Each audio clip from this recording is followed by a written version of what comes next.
జనరల్‌గా చాలామంది చేపలు తినరు. కొంతమంది తలకాయ కూర తినరు. మరికొంతమందికి బోటి అంటే నచ్చదు. ఇక కొంతమందైతే జస్ట్ చికెన్ మాత్రమే తింటారు. అలాంటి వారికి చేపల నుంచి వచ్చే ప్రోటీన్స్ తగ్గిపోతాయి.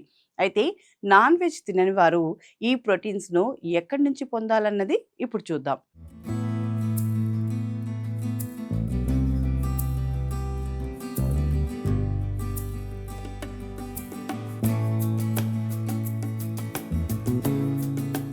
సోయా ఫుడ్ సోయాతో చేసిన ఆహారాల్లో మాంసానికి సమానమైన ప్రోటీన్ ఉంటుంది. ఉదాహరణకు 100 గ్రాముల సోయా మిల్ మేకర్స్లో ఏకంగా 50 గ్రాముల ప్రోటీన్ ఉంటుంది. టోఫు, టెంపే, సోయా మిల్క్ కూడా బెస్ట్ ప్రోటీన్ వనరులు. సోయా ప్రోటీన్స్ ఈజీగా అరుగుతాయి. దీంతో డైజెషన్ సిస్టమ్ బాగుంటుంది. వీటిలో ఉండే ఐసోప్లోవులు గుండె ఆరోగ్యానికి మంచివి. నాన్ వెజ్ తినని వారు ప్రోటీన్ కోసం పన్నీర్ రెసిపీలు డైట్లో యాడ్ చేసుకోవచ్చు.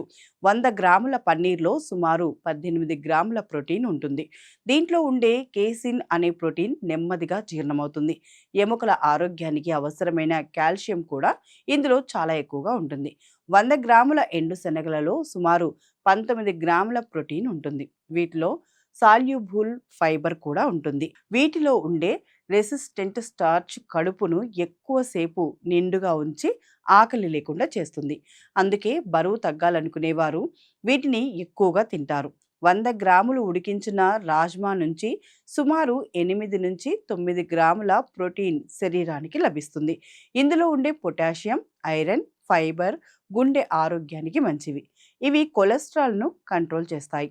మన ఇంట్లో తోడు పెట్టుకునే పెరుగులో ప్రోటీన్, ప్రోబయాటిక్స్ పుష్కలంగా ఉంటాయి. 100 గ్రాముల పెరుగులో సుమారు 3 నుంచి 9 గ్రాముల ప్రోటీన్ ఉంటుంది. పెరుగులో పొటాషియం కూడా ఉంటుంది.